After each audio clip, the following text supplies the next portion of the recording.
Si eres de las personas que le cuesta decirle que no a la pareja, a los amigos o a la familia y cada vez que tienes que marcar un límite te da todo un nerviosismo, un miedo, lo que termina haciendo que siempre digas que sí, bueno, en este video vamos a explorar cómo se hace para poder marcar esos límites y también que puedas entender un poco por qué te sucede o por qué te cuesta tanto marcar límites. Mi nombre es Alfredo Palacios, soy licenciado en Recursos Humanos y coach ontológico profesional y en este video vamos a explorar el mundo de los límites.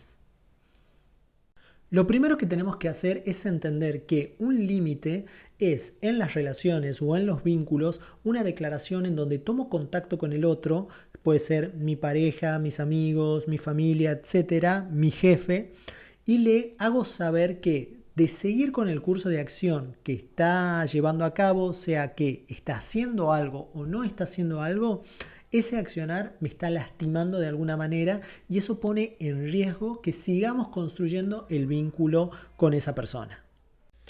Por ejemplo, supongamos que mi pareja me habla de una determinada manera cuando está enojado o enojada y eso a mí me lastima. Entonces, cuando yo voy a marcar un límite, le tengo que comunicar que su enojo no le da licencia para poder hablarme con ese tono de voz o hablarme de esa manera y entonces tiene que empezar a analizar o tiene que empezar a ver que de seguir haciéndolo, de seguir hablándome así, muy probablemente haya un deterioro en el vínculo que estamos construyendo y que inclusive puede pasar de que el vínculo se destruya. Y esto lo podemos llevar a todos los vínculos. Podemos hablar de un vínculo laboral en donde haya un jefe que me trata de una determinada manera, en donde yo siento que es injusto frente a mis compañeros y entonces le puedo decir que si sigue haciéndolo de esa manera voy a empezar a buscar otro trabajo y posteriormente me voy a ir. O inclusive en los vínculos de familia, en donde quizás es más difícil, pero que también a la larga es lo mismo. Si mi papá o mi mamá o algún hermano me está tratando de una manera que me lastima, en ese caso voy a tener que empezar a evaluar si tengo que seguir manteniendo ese vínculo con esa persona. Ahora bien, ¿por qué nos cuesta tanto marcar límites? ¿Por qué nos cuesta tanto en nuestras relaciones transmitirle al otro que está haciendo algo que me lastima? Bueno, generalmente viene por el lado de... Por un lado, viene por el tema del miedo al rechazo, ¿no? Esto de que, ok, si vos seguís haciendo esto, en algún punto el vínculo se va a destruir y que esa persona te diga, bueno, ok, que se destruya, no me importa. Entonces, en ese espacio muchas veces tenemos miedo de marcar límites porque tenemos miedo que la otra persona directamente no le interese el vínculo que está construyendo con nosotros y entonces tendemos a soportar muchísimo más un vínculo en donde están pasando cosas que me lastiman con tal de no arriesgarme a que el vínculo se destruya porque yo marque un límite. Por otro lado, es el miedo al conflicto. Como la mayoría de las personas no sabe marcar límites de forma pacífica, tendemos a caer en conflictos muy fuertes cuando vamos a querer marcar un límite en donde nos terminamos sintiendo peor. Se termina agravando el conflicto y termina siendo más perjudicial para el vínculo que estamos construyendo. Y por último, el miedo a que nada cambie. Muchas personas creen que ya han marcado muchos límites, pero han caído en una resignación porque a la hora de tomar contacto con esa persona, sea su papá, su pareja, sus hermanos, etcétera, no ha habido un cambio en la forma de tratarlo y entonces caen en esa resignación que sienten que lo único que queda es aceptar a esta persona porque efectivamente nunca va a cambiar. Y estos son algunos, pero en realidad hay muchas variaciones de lo que yo le dije. Muchas personas, por ejemplo, tienen miedo a que el vínculo se destruya, de vuelta. O sea, tienen miedo a que marcando un límite lo único que terminan haciendo es destruir ese vínculo. Y como ese vínculo me importa, tengo miedo a que por marcar límites se termine destruyendo. Y así varias variaciones, pero que siempre terminan cayendo dentro de estos tres grandes motivos. Y muchas veces todo esto viene producto de que generalmente en las familias era muy raro que se construya un vínculo familiar en donde los límites sean bien respetados, ¿no? Son lamentablemente pocas las familias en donde se marcaban límites, se respetaban los límites y se volvía de eso un contexto familiar en donde el niño o la niña podía aprender efectivamente cómo poder marcar esos límites y también cómo recibir los límites. Porque ojo, acá es importante ver de que no solo importa cómo le marcas límites al otro, sino también es muy importante cómo aceptás los límites del otro para poder construir un vínculo sano. Por eso muchas veces en las familias no pasaba y terminaba habiendo integrantes de la familia que terminan guardando todo bajo la alfombra y otros integrantes que sentían que podían hacer lo que querían y que nunca los vínculos se iban a destruir. Ahora bien, ¿cómo podemos empezar a construir vínculos sanos a través de marcar límites? ¿Cómo podemos comunicar esos límites de forma que me ayuden a que el vínculo mejore con mi pareja, con mi familia, con mis amigos, etcétera?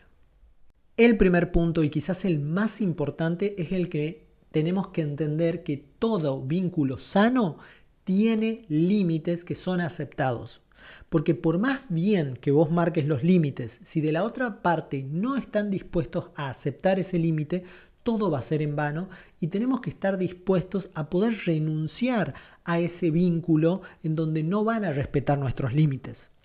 Este es un punto fundamental y para mí es el primero, es entender de que yo tengo que ir a marcar el límite sabiendo de que si no respetan el límite que yo estoy por marcar, muy probablemente no pueda continuar en ese vínculo. Porque si no estás dispuesto a ceder en nada para que yo esté en tu vida, entonces yo tampoco puedo quedarme en la vida de un otro siempre y cuando yo tenga que ceder en todo. Por eso el primer punto fundamental es entender que cuando vamos a marcar límites, muy probablemente haya personas que en nuestra vida no van a continuar más. Luego de esto es muy importante tener claridad interna, porque muchas veces pasa que voy a marcarle un límite a mi pareja, a mis padres, a mis amigos, y ni yo sé cuál es o qué es lo que realmente me está molestando. Porque si yo voy a marcar un límite, tengo que ser muy claro con lo que la otra persona tiene que cambiar. En otras palabras, si yo voy a marcarle un límite a mi pareja por el hecho de cómo me habla, el tono de voz cuando esté enojado o enojada, entonces tengo que ser muy claro. Y para aportar claridad tengo que tener ejemplos de situaciones en donde él o ella me haya hablado de esa manera, palabras en donde él o ella me hayan lastimado de alguna manera o que yo los haya sentido de esa manera.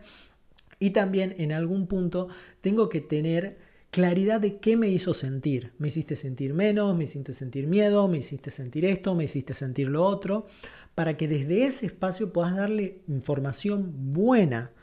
información correcta, mejor dicho, y que el otro sepa exactamente qué es lo que hoy está erosionando la relación. Y luego de comunicarle esto a mi pareja, a mis amigos, a mis padres, a mi jefe, etcétera, tengo que también saber escuchar, porque del otro lado me pueden decir o pueden de una u otra manera darme sus argumentos por los cuales está sucediendo lo que sucede, ¿no? De ahí vamos a tener que hacer otro análisis de los argumentos que me está dando mi pareja, mis amigos, etcétera, pero tengo que también saber escuchar y saber entender del otro lado qué es lo que se sintieron, qué es lo que se hizo, cómo se hizo, porque de acá en adelante no es que efectivamente mi límite sí o sí va a ser aceptado, sino que en la mayoría de los casos lo que tendría que pasar es que empiece una negociación para poder construir un acuerdo.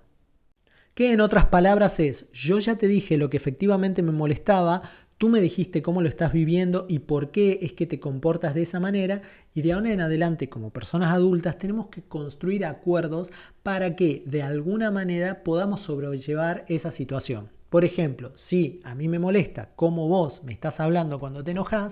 podemos construir un acuerdo en donde cuando empezamos a ver o cuando vos o yo empiezo a sentir que vos me estás empezando a levantar la voz, avisarte y que también te dé tu espacio. Es como, ok, amor, mira, vos me estás empezando a levantar la voz y que del otro lado digan, bueno, perfecto, entonces mejor no es el momento para que hablemos y cada cual se va por su lado. Ahí hay un acuerdo mutuo en donde yo acepto que tú te puedes retirar para calmarte y tú también tienes que aceptar que ese tono de voz no va a seguir estando dentro de las discusiones que tengamos. Y después llega la parte más difícil de todas, porque cuando yo marco un límite, eso se espera que se marque en la relación a futuro. No nos olvidemos que acabamos de construir un acuerdo. Entonces, si después mi pareja no cumple con lo que nosotros nos hemos puesto, tiene que haber consecuencias, tiene que haber un precio a pagar. Y a veces ese precio a pagar es que se rompa el vínculo. Que en el fondo muchas personas es a lo que realmente le tienen miedo de poner límites, de tener que llegar al punto de tomar la decisión de ponerle fin a la relación. Pero también eso es parte de entender nuevamente de que no se pueden construir vínculos en donde sea todo tu sufrimiento la garantía de que ese vínculo subsista, sea todo tu ceder lo que hace que el vínculo se sostenga a lo largo del tiempo. Para finalizar este video, comentarte de que muchas veces hay barreras internas que no son conscientes, que nos impiden marcar límites en la vida. Heridas infantiles, experiencias dolorosas o inclusive falta de autoestima, porque a veces lo que termina sucediendo es que no quiero marcar un límite porque mi falta de autoestima me hace creer que no soy lo suficientemente valioso o valiosa para poder pedir un determinado trato y que tengo que aguantar todo en las relaciones. Todo eso se puede sanar, todo eso se puede de alguna manera mejorar, pero ahí ya necesitas más introspección, ahí ya necesitas muchísimo más conocimiento interno, y si quieres generar ese conocimiento interno y conocerte mucho mejor, puedes sumarte a las sesiones de coaching individuales, en realidad es coaching bioenergética, del mes de mayo, bueno, ya estamos terminando mayo, del mes de junio también, para poder conocerte muchísimo más y desde ese espacio poder empezar a aplicar todo lo que hemos visto en este video para construir vínculos sanos y seguros.